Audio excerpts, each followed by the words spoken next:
régénération plus globalement, on pourra en parler. Et qu'est-ce que, selon toi, ça serait la plus grande entrave à cette alimentation? Ah, la plus grande entrave à cette alimentation, sur le plan personnel ou sur le plan global?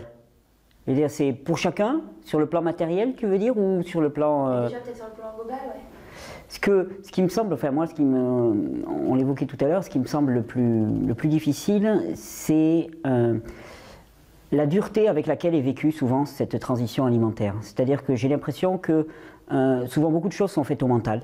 C'est-à-dire qu'il faut changer son alimentation, il faut devenir crudivore, et ça on va pouvoir en revenir. C'est pour ça que je préfère l'appellation régénère que vivre cru. Parce que le cru, c'est bon pour tout le monde, mais peut-être pas maintenant, tout de suite. Ça demande un organisme qui est prêt à le vivre, ça demande des conditions préalables.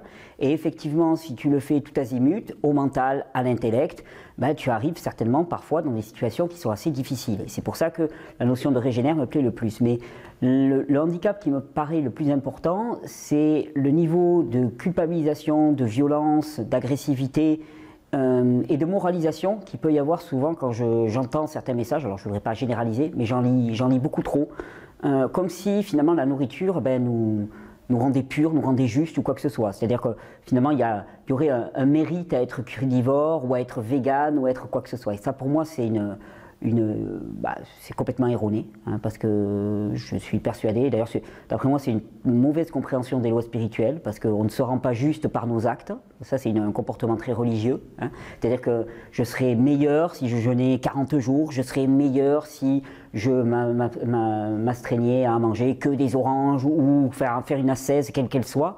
Non, sur le plan spirituel, ça ne me rend pas meilleur. J'aurais mangé des oranges pendant 40 jours ou j'aurais jeûné pendant 40 jours. Peut-être que si c'est bon pour moi à ce moment-là, ben, effectivement, ça aura participé à nettoyer mon corps. Il y a des mécanismes qui vont se remettre en place.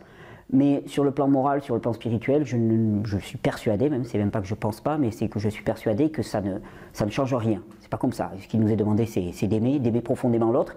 Et d'ailleurs, d'aimer l'autre dans ses différences, dans ses difficultés, dans son chemin, Et c'est vrai que parfois je me heurte à une violence inouïe, une culpabilisation, une stigmatisation, que ce soit dans les milieux crudivores, dans les milieux véganes aussi, et je crois que ça ne contribue pas du tout à la propagation du message. Ça donne quelque chose, ça donne une image austère. Quelque part aussi, moi je me dis que s'il y a une telle violence qui est exprimée vers l'extérieur, c'est qu'il y a quelque chose qui n'est pas vraiment vécu dans la joie à l'intérieur. C'est-à-dire que si on t'a fait un cadeau qui est magnifique, hein, ben, tu as envie de le montrer aux autres.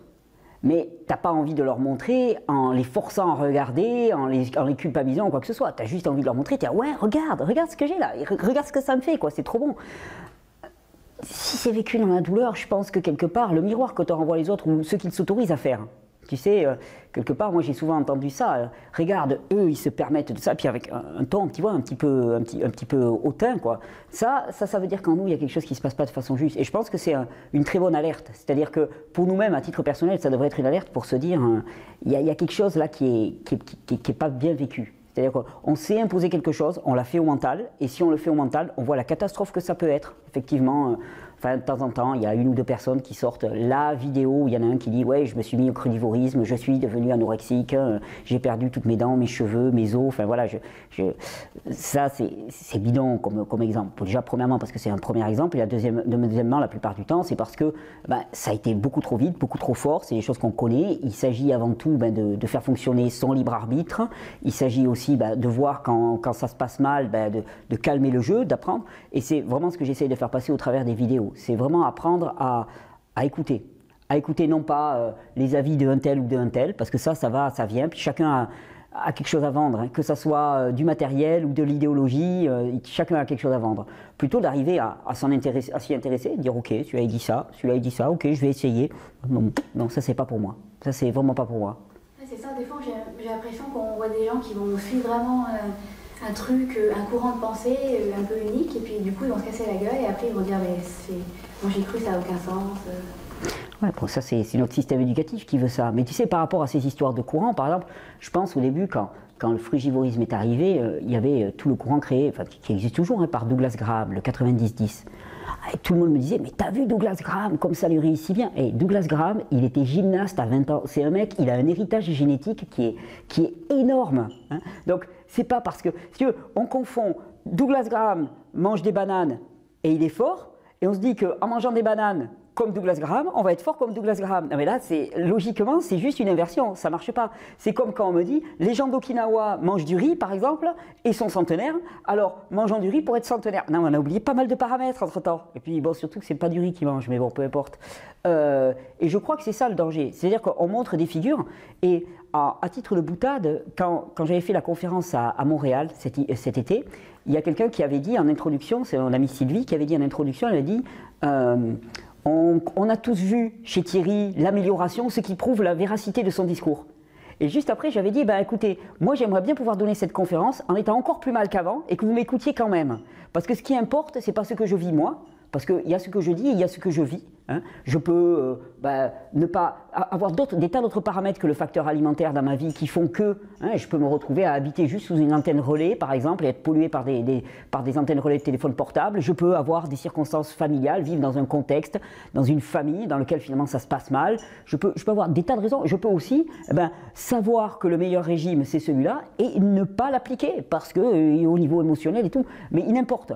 Ce que je voudrais, c'est que chacun soit touché et impacté profondément par la compréhension de la physiologie, et non pas qu'il adhère à quelque chose, mais qu'il rentre dans une conviction. Et c'était ça. Et donc pour moi, chaque fois qu'on me dit « regarde celui-là, ça lui a réussi » ou « regarde celui-là, ça lui a pas réussi », pour moi, dans un sens positif comme dans un sens négatif, ça n'a aucune valeur. Ça n'a aucune valeur. Tu me dis « regarde telle personne, le crudivorisme ne lui a pas réussi », moi j'ai envie de te dire « ok, cette personne, elle mangeait quoi, comment, dans quelles circonstances, quel était son point de départ ?» Enfin voilà, j'aimerais bien avoir tous les paramètres, parce que sinon c'est faux. Hein. Et on se rend compte que pour bon nombre de personnes, souvent, quand ça se passe mal, il y a deux raisons. Soit c'est parce qu'ils font une transition beaucoup trop rapide, soit c'est parce qu'ils mangent beaucoup trop peu. Hein, les deux peuvent se marier, donc ça donne une espèce de forme d'anorexie, détoxination qui est absolument catastrophique, c'est clair.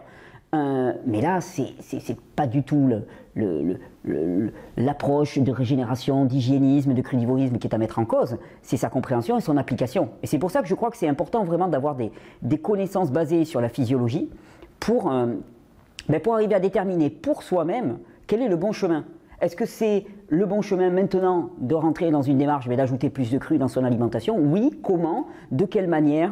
Pour ne pas aller trop vite, pour ne pas se brûler à ça. Et ça me paraît l'essentiel. C'est la grande difficulté, comme je te disais, je pense aussi que c'est lié à notre modèle éducatif. Hein. Quand on est dans une classe, on est assis sur une chaise pendant 8 heures d'affilée quasiment.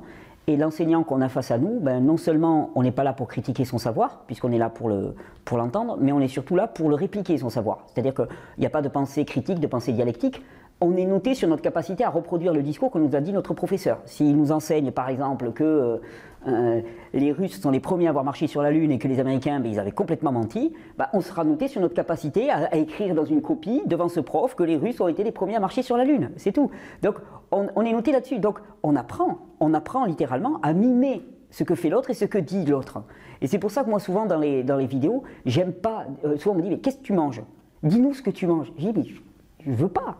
Je veux pas, ça ne regarde personne, ça me regarde à moi, et puis ça n'a aucun intérêt, strictement aucun intérêt que je raconte ce que je mange, parce que c'est mon histoire, mon parcours, ma vie, dans mes circonstances, dans mon climat, dans mon contexte socio-familial, émotionnel, et ça n'a pas d'autre valeur. Et je pense que tant que nous resterons dans cet état d'immaturité, dans lequel finalement on s'accroche à la petite histoire personnel. Alors il y a ceux qui brillent et puis ceux qui ne brillent pas, et puis on va guetter, tu vois, si d'un seul coup il va moins bien, alors on va dire oh ça marche plus, alors il faut que j'arrête. Et ça c'est gravissime. Moi je voudrais pouvoir faire des vidéos, alors bon pour l'instant ça c'est pas arrivé, mais j'aimerais bien un jour avoir une énorme éruption de boutons, tu vois, un truc vraiment avec des pustules de partout quoi. Puis continuer à faire ma vidéo et puis dire aux gens mais vous voyez manger cru ça va vous faire du bien quoi. Et puis là on verra bien, tu vois. Parce que, voilà, et puis moi comprendre pourquoi il y a cette éruption, à quoi ça correspond, et puis ne pas s'attacher à ça. Ça me paraît un point essentiel, et je pense que c'est ce qui fait aussi qu'actuellement il y a beaucoup de tensions, beaucoup de difficultés pour certaines personnes, parce qu'à la fois d'un côté il y a un discours qui est un peu stigmatisant, il faut que tu passes au cru et ainsi de suite, il y a une réalité vécue qui fait que ils changent beaucoup de choses dans leur alimentation, ils voient des bienfaits, mais pas que aussi, il y a des difficultés, et puis ils se sentent minables. Ils se sentent juste minables parce qu'ils n'y arrivent pas. Parce que Douglas Graham, il fait des pompes là, avec les, je sais pas combien, dans quelle position et tout, et puis eux, ils se voient, les pompes, c'est même pas la peine. Déjà, rien que de descendre d'un étage pour descendre et aller se balader dans la rue, ben, ils peuvent pas, parce qu'ils se traînent, et là, ils se sentent minables. Et ce sentiment de se sentir minable, pour moi, c'est quelque chose qui est inacceptable. C'est-à-dire que si par notre discours, par notre attitude, on fait en sorte que quelqu'un se sente minable, c'est qu'on a complètement raté la cible. Vraiment, pour moi, c'est la plus grosse des difficultés. Et tu parlais aussi de culpabilisation par rapport justement à réussir à manger cru ou pas cru, des choses comme ça. Qu'est-ce qui pourrait aider justement les gens Ce qui pourrait aider, c'est que le critère ne soit plus manger cru ou ne pas manger cru, mais que le critère ce soit d'être au bon moment, au bon timing. Si tu veux, imaginons, l'exemple que je donne souvent, c'est j'ai rencontré différentes écoles de pensée. Quand j'ai commencé à m'intéresser à l'alimentation, c'était il y a presque 20 ans au début, j'avais une vingtaine d'années. Je sentais que ça allait pas trop bien ce que je faisais, j'étais pas particulièrement bien dans ma vie. Et au début, j'ai rencontré la macrobiotique. Et pour la macrobiotique, ben, ce qui était bien, c'était de manger du riz tout le temps. Donc si je mangeais du riz, j'étais bien. Si je mangeais un fruit, j'étais mauvais. Donc c'était ça le critère. Après, j'ai rencontré des crudivores qui mangeaient que des graisses et des légumes. Donc si je mangeais un fruit, c'était mal. Si je mangeais du riz, c'était mal. Par contre, si je mangeais des avocats et des légumes, c'était bien. Puis après, j'ai rencontré des gens qui mangeaient que des fruits. Donc si je mangeais des fruits et ainsi de suite. Et donc, quelque part, tout ça, c'était jamais vrai. C'était jamais bon. C'était jamais juste pour moi.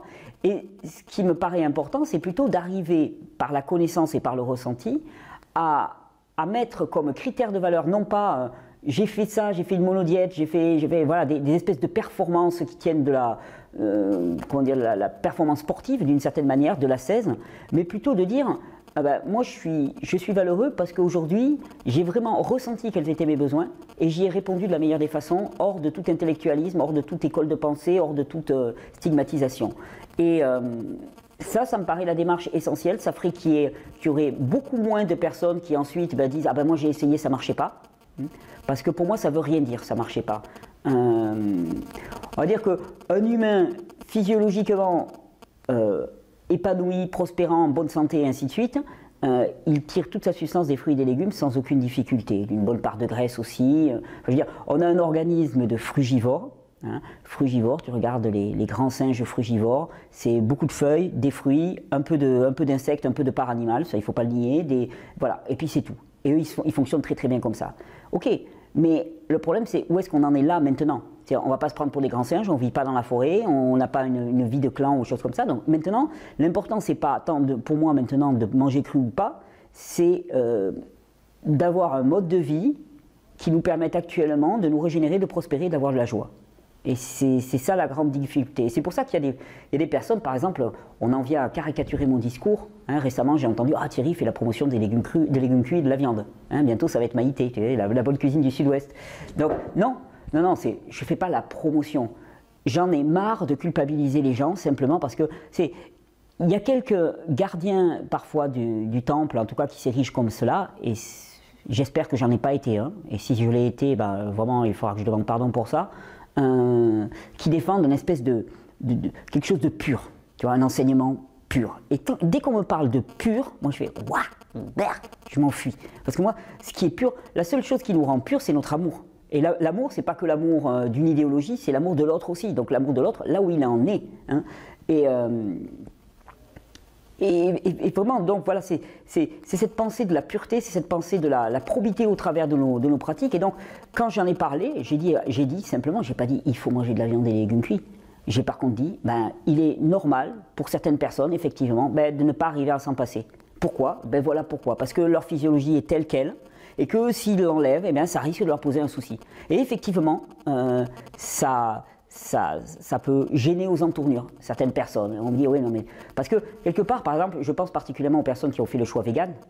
Alors, le choix vegan aussi, par exemple, c'est toujours une espèce de nébuleuse. Parce qu'à partir du quand on est en vegan, je veux dire, imagine, moi je prends mon cas, j'ai pas mangé de viande pendant pas mal d'années, jusqu'à mes 33 ans. Je suis tombé super bas, j'étais un moribond. Instinctivement, j'ai été conduit à manger de la viande et je comprends pourquoi. J'avais un système hormonal qui était dans les choux, j'avais un système nerveux qui était dans les choux. Et comme je le dis toujours, il y a les plantes, il y a les animaux et les humains, quelque part. Les animaux et les humains, ils tirent leurs substances des plantes, ils prennent des substances brutes des plantes et ils les transforment par leur système endocrinien, par leur système digestif en matière qui vont construire leur corps, quelque part. Et quand on est épuisé, quand on est au bout du rouleau, ben cette capacité, on ne l'a plus, ou on l'a que de manière ponctuelle ou partielle. Hein. Ben, qu'est-ce qu'on fait quand on consomme des produits animaux, des animaux? Eh bien, on vient quelque part leur demander de faire le travail pour nous. C'est-à-dire qu'ils élaborent des matières déjà construites et on leur prend. Alors si tu as quelqu'un qui est complètement épuisé, qui n'a plus la capacité de vivre uniquement de fruits et de légumes, d'accord? Eh ben, tu as deux possibilités. Soit tu lui dis, tu dois te passer de produits animaux, d'accord? Et cette personne, il y a toutes les chances pas qu'elle meure, il ne faut pas exagérer, hein, parce que c'est rare que quelqu'un meure par carence de produits animaux. Et c'est jamais par manque de protéines, hein, c'est plutôt au niveau des graisses que ça se joue. Mais soit cette personne, elle va rester dans une espèce d'état d'entre-deux, dans lequel elle survit lamentablement, soit on intègre ses besoins du moment et on fait en sorte qu'elle se construise un organisme suffisamment fort pour pouvoir passer à autre chose ensuite. Et tu vois, par rapport à cette histoire, moi, je n'ai pas consommé de produits animaux pendant pas mal d'années. À 33 ans, je suis tombé très bas, j'ai fait une véritable cure de viande, hein, je ne l'ai jamais caché, j'ai fait une véritable cure de viande. Donc à ce moment-là, j'étais plus végane, hein, force est de constater. Puis après, pendant 6-7 ans quasiment, j'ai pas mangé de produits animaux. Et puis là, en cours d'année, j'en ai remangé un petit peu, donc je suis plus végane. Et puis après, je vais être encore végane pendant 8 ans. Alors à quel moment on l'est, à quel moment on l'est pas, tout ça, pour moi, c'est des catégories énormes. C'est pour ça que j'ai vraiment choisi de faire la promotion d'un mode de vie le plus physiologique possible, d'individus le plus régénéré possible, d'une alimentation qui se base sur principalement les végétaux, hein, et d'un rapport aux autres aussi qui se base sur l'amour, sur la bienveillance, sur la compassion, sur l'acceptation de l'autre et de ses difficultés, de là où il en est, et surtout, et ça risque peut-être d'écorcher certaines oreilles, je ne fais pas du critère crudivore ou non crudivore, ou du critère vegan ou non vegan, un critère de pureté ou de probité. Voilà, pour moi, ça n'a rien à voir. On n'est pas meilleur. Non, c'est pas meilleur. C'est un choix éthique que j'approuve totalement, que je soutiens totalement, mais on n'est pas meilleur. On n'est pas meilleur. De toute façon, ça va paraître un peu banal ce que je vais dire, mais ce monde est un monde de souffrance. Nous sommes dans un monde de souffrance. De la souffrance, il y en a à toutes les échelles de la création, de toute façon. Il n'est pas question d'entretenir une souffrance supplémentaire, si on peut se permettre. Mais je ne suis pas persuadé que tout ça, ça ne soit pas encore très intellectuel comme séparation, on se réfère toujours à l'homme comme un frugivore et on oublie trop aussi que un frugivore, les singes, ils ne se posent pas de problème, hein, ils sont dedans. Hein. Nous, le truc, c'est qu'on a été complètement séparés de ce monde par notre intellect. Complètement séparés. Un singe, il vit, il consomme, il mange.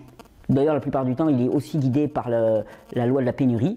C'est-à-dire qu'il mange ce qu'il trouve. Il y a des moments où il y a abondance, il y a des moments où il y a pénurie, et on sait très bien qu'à ce moment-là, il mange ce qu'il a. Et si c'est des écorces, c'est des écorces. Et franchement, c'est pas de l'amour de manger des écorces. Donc tout ça, on est dans une civilisation de la pléthore et on a une réaction intellectuelle qui est certes intéressante, hein, mais si elle prévaut surtout, d'après moi, elle est dangereuse. Elle est vraiment dangereuse. Donc non, je ne fais pas l'apologie de la viande ou des légumes, je fais l'apologie de rien du tout en vérité. Je fais juste l'apologie d'individus qui apprennent à connaître le fonctionnement de leur corps. Je fais l'apologie d'individus qui apprennent à avoir un véritable ressenti, hein, un instinct pour le coup. Hein. Et je fais l'apologie des personnes qui arrivent à le respecter. Parce que je sais que si ces personnes respectent leurs besoins individuels, alors elles seront d'autant mieux placées pour respecter les besoins des autres et les comprendre. Et ça veut dire que nombre de réactions que je vois autour de moi n'auront pas lieu. Et souvent, quand je vois des réactions comme ça, je me dis il y a quelque chose qui n'est pas vécu, il y a quelque chose qui n'est pas accompli. Parce que même pédagogiquement parlant, ça ne marche pas. Si tu pointes chez l'autre ce qui ne va pas, il y a peu de chances que ça soit productif. Je veux dire, c'est le contraire. Je pense beaucoup à mon ami Patrice Robert, là, qui enseigne le Tag Teach. Donc c'est un enseignement, c'est une forme d'enseignement qui met uniquement la focalisation sur les réussites. Hein, c'est succès en succès. Mais penser qu'on peut faire le moindre apprentissage par une attention, un focus, on va dire, sur ce qui ne va pas, c'est juste ne pas connaître les lois de l'apprentissage. On n'apprend que dans la joie et que dans le succès. Et ça, c'est quelque chose qui est complètement oublié. Donc c'est valable au niveau de la promulgation, de la propagation du discours de la régénération. Si tu as quelqu'un tu lui dis, bon, il faut que tu prennes des fruits, des légumes, des jus, et ainsi de suite, il essaye, ça marche pas aussi bien que ça devrait, tu arrives et tu lui dis, ah bah ouais, non mais c'est faux, ça devrait marcher, donc ce que tu dis c'est faux, et ainsi de suite. Bah, tu vas arriver à rien. Par contre, si tu t'assois avec lui, tu essaies de comprendre pourquoi est-ce que ça a bugué, ok, là réellement tu vas avoir une démarche constructive et tu vas l'aider à aller de succès en succès. Mais demande à quelqu'un de changer quelque chose dans sa vie, il va avoir la première étincelle qui est d'ordre intellectuel, il comprend quelque chose, il le fait. Mais si au bout de 3 mois ça va de pire en pire, il y a un moment où il va dire, basta quoi, c'est bien joli mais je m'arrête, il faut quand même qu'il y ait une motivation. Et on fonctionne tous au sucre d'une certaine manière, tu sais, le sucre là qui nous fait faire les beaux, je veux dire, on fonctionne tous à la récompense. La récompense c'est notre bien-être, c'est notre joie, c'est nos meilleures capacités sportives, notre intellect plus clair, mais si au bout de 6 mois, 1 an, 2 ans, tu n'as aucune amélioration, il y a un moment où tu vas lâcher, c'est naturel, faudrait être fou pour continuer à faire quelque chose dans lequel... Donc, c'est pour ça que sortir des discours stéréotypés, sortir des espèces de règles de conduite, de régimes type ou des choses comme ça ne marche pas. Moi j'ai eu la chance au départ de côtoyer énormément de personnes qui pratiquaient une voie alimentaire qui s'appelait l'instinctothérapie, hein, et je me rends compte que ça m'a quand même, même si bon, voilà, je ne suis pas resté dans l'orthodoxie absolue, je me rends compte quand même que ça m'a forgé quand même une compréhension des besoins réels du corps humain et à quel point, même sur le plan alimentaire par exemple, eh bien, notre ressenti pouvait vraiment nous guider d'une manière absolument exacte et que toutes les analyses liées diététiciens n'étaient vraiment qu'un pâle reflet de la capacité de notre corps à s'équilibrer de lui-même à travers de notre ressenti. Et c'est vrai que moi, ayant eu ce bagage au départ, je l'ai vraiment intégré et j'ai vraiment aussi à cœur d'essayer de le faire passer. C'est pour ça que je ne donne pas de règles, je ne donne pas de quantité, je donne pas de... On me reproche de ne pas assez dire, par exemple, qu'il faut manger suffisamment. Hein. Non, je me dis, la personne qui ne mange pas suffisamment, elle va commencer à dépérir, hein, elle va commencer à perdre du poids, il y a un moment où elle va se rebiffer. Elle va se dire, mais c'est pas possible. Ou son entourage va dire, attends, bouge-toi. Hein. Et c'est pour ça que la dernière fois, par exemple, je voyais une vidéo qui avait fait grand bruit, là, il y avait quelqu'un qui dit, moi j'ai commencé à manger comme Thierry Casasnovas, j'ai maigri au possible. Alors déjà c'est mal barré parce que moi je vais dire depuis 4 ans, moi quand je mange comme je mange moi, je grossis techniquement, donc il y a un problème. Mais c'est surtout, je maigris et puis après j'ai réalisé qu'il y avait un problème, je me suis ressaisi et j'ai commencé à manger beaucoup plus. Je dis, mais alléluia! T'avais pas besoin de moi pour le découvrir, t'as découvert, là c'est un vrai apprentissage, tu t'es rendu compte que tu mangeais pas assez, que c'était super dangereux, là c'est un vrai apprentissage. Alors, me reprocher de ne pas avoir dit avant, tu dois manger assez, moi je trouve que c'est beaucoup plus intéressant que la personne, elle ait fait son expérience. Pour moi ça me paraît un truisme, mais ça veut dire quoi manger assez? Ça veut dire quoi dormir assez? Ça veut dire quoi faire assez d'exercice? Par rapport à l'état de priorité. Moi par exemple, tu me prends, si je voulais améliorer ma santé, il faudrait que je dorme assez, je ne dors pas assez. Parce que je m'éclate à faire ce que je fais et je ne dors pas assez. Mais c'est mon choix, je l'assume complètement. Je veux dire, quelqu'un va venir et me dire, ah ben tu dois dormir plus. Non, non, non, non, je veux faire l'expérience. Peut-être que dans 1 an, dans 2 ans, je vais vraiment me cracher, me faire un gros burn-out. Et là, je me dirai, bah écoute, finalement, c'était un mauvais choix. Et puis, je reprendrai peut-être d'une autre façon. Beaucoup plus en douceur, beaucoup moins au volontarisme quelque part. Mais actuellement, moi, ça me correspond vraiment de faire cette expérience et d'y aller au bout. Et ça, je crois aussi que c'est un grand tort de notre système éducatif, c'est de ne pas laisser aux personnes leur expérience et de ne pas laisser aller au bout. Tu sais, as l'enfant qui s'approche, hein, attention, tu vas te brûler, attention, tu vas prendre froid, attention, tu vas... Ok, bon alors, il y a des fois, c'est clair que si cet enfant s'approche et veut essayer de traverser la voie rapide en pleine heure de pointe, il y a un moment où quand même, je vais mettre mon veto. Je vais dire, écoute, là je sais que je te bride, mais quelque part, mon expérience de vieux et adulte me fait penser que ça risque d'être problématique. Okay, donc c'est là où, voilà, ça peut valoir le coup de définir un cadre sécurisé. Mais après, voilà, une petite brûlure, une tombée, s'égratigner le genou, bah, c'est pas si grave que ça. Perdre du poids pendant un temps, c'est pas si grave que ça. Enfin, je veux dire, après on remonte. C'est pas détoxiner un petit peu trop fort parce qu'on y est allé trop vite, c'est pas si grave. Parce qu'après, au moins, on saura ce que c'est que le trop et on se sera étalonné. Pour arriver à se situer dans un juste milieu et enfin arrêter de fonctionner à partir des on-dit d'un tel ou d'un tel, mais il faut apprendre à se connaître. Et pour apprendre à se connaître, il faut aussi aller toucher les frontières, aller tâter les frontières et des limites. C'est-à-dire faire comme ça et puis se dire, hop, là non, ça ne me va pas ça. Ok, alors maintenant je suis, hop, non, là je suis allé trop loin. Ok, maintenant, je sais à peu près où je me situe, je sais où je suis bien. Parce que là, l'avantage, c'est que si ça évolue un petit peu, si ton centre, si ton équilibre se déplace, tu sauras même de le ressentir. Tu seras même de ressentir ce qui est. Et moi, c'est vraiment l'essentiel de ce que je veux porter dans les vidéos. C'est vraiment ça. C'est pour ça qu'il n'y a pas de règles, il n'y a pas de quantité, il n'y a pas de calories, il n'y a pas de... Non, il y a une compréhension du corps. Et il n'y a pas de régime Thierry Casasnovas. Déjà parce que moi-même, je ne sais même pas ce que je vais manger ce soir. Donc, je ne vois pas comment je pourrais parler d'un régime, que je ne m'interdirai rien. Et que, voilà, si... Enfin, je veux dire, il n'y a pas... manger cuit, manger cru, des choses comme ça. Je mange, on va dire, à 99,9% cru, parce que c'est mon choix, parce que je m'éclate avec ça, parce que c'est plus simple, parce que je me sens très très bien. Mais je suis prêt à remettre les choses en cause si pour des raisons diverses, c'était plus compliqué ou quoi que ce soit, ça ne me poserait aucun problème. Par contre, je ne le remettrai pas en cause si mon état d'être s'en trouve diminué. Ça, c'est ma priorité. Et justement, j'ai l'impression, moi, que dans le milieu, il y a des gens qui s'intéressent beaucoup à l'alimentation, qui vont voir le fait d'adopter une autre voie alimentaire comme étant tout d'un coup l'illumination et puis aussi la formule miracle qui va changer toute leur vie. Et c'est comme s'ils allaient tout miser sur l'alimentation, puis après, forcément, ils se mettent dépression et du coup, forcément, ils sont stressés et la santé. Ça change beaucoup de choses, ça change pas tout.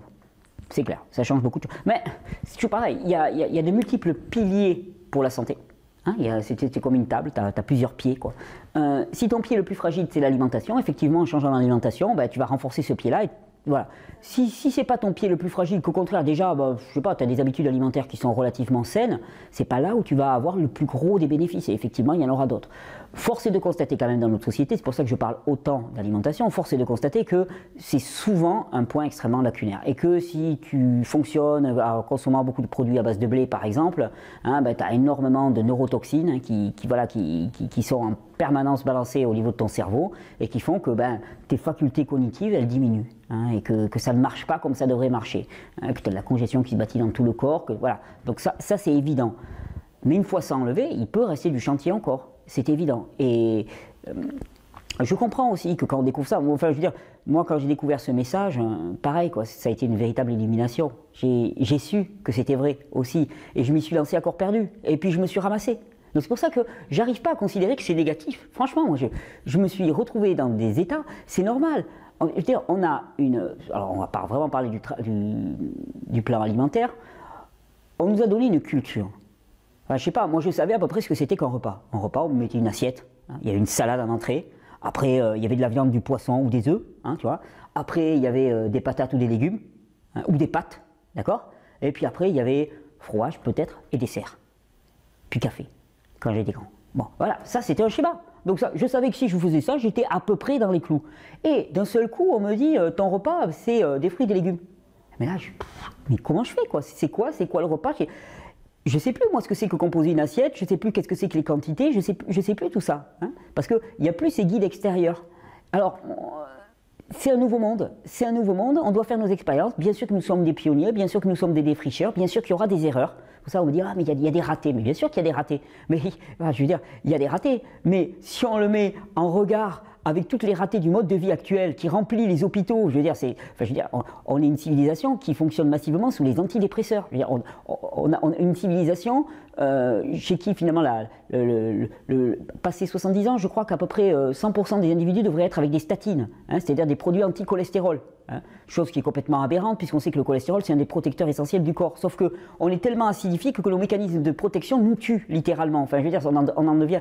Bon, on est une civilisation qui va pas bien, moralement, physiquement. Enfin, je veux dire, et je m'érige pas en exemple, parce que je trouve que déjà que j'ai une sale tête. Mais balade-toi dans la rue, c'est impressionnant. C'est impressionnant de voir les visages, de voir le renoncement, de voir le désespoir sur les visages. Il y a peu de joie, il y a vraiment peu de joie. On n'est pas une civilisation en joie. Donc c'est bien que ça ne marche pas. Alors oui, peut-être qu'il y a quelques ratés avec le crudivorisme. Bien sûr, on expérimente, on défriche. Et puis, voilà, le mot crudivorisme, pour moi, il est encore trop restrictif. Je veux dire, avec une démarche dans l'alimentation vivante, dans la régénération, voilà, ça me paraît beaucoup plus englobant, beaucoup plus... Bon, il y a des ratés, c'est clair, il y a des ratés, mais pour combien de réussites? Et puis, de toute façon, le modèle qui est à côté, je veux dire, il ne marche pas. Donc, ok, il y a des ratés, il faut réapprendre tout un code, il faut réapprendre des tas de valeurs, et ça demande du temps. Ça demande du temps, moi, je veux dire, ça fait quoi maintenant, 8-9 ans, un truc comme ça? Ouais, il y a 8-9 ans que vraiment je suis dedans, et quasiment à 100%, et... on va dire qu'il m'a bien fallu 6-7 ans pour arriver à vraiment me sentir à l'aise, complètement équilibré, pour plus que ce soit un motif de réflexion pour moi. Que ça glisse tout seul. Donc il a fallu du temps, mais le temps d'un apprentissage, parce que mes parents ne m'avaient pas appris ça, parce que ma culture ne m'avait pas appris ça, et qu'il a fallu que je fasse mes classes moi-même. Mais en même temps, c'est des vrais apprentissages. Maintenant, je sais ce que ça veut dire au niveau du corps, que dépasser la limite, aller trop loin dans un sens, je sais ce que ça veut dire. Et là, il y a eu un vrai apprentissage. Donc c'est vraiment ce que j'ai à cœur de faire passer dans les vidéos. C'est ça. Et vraiment, je serais heureux vraiment que dans notre démarche à tous, il y ait cette pacification qui s'installe. Cette douceur et cette pacification, et surtout cette certitude que personne d'autre ne pourra faire le chemin pour nous.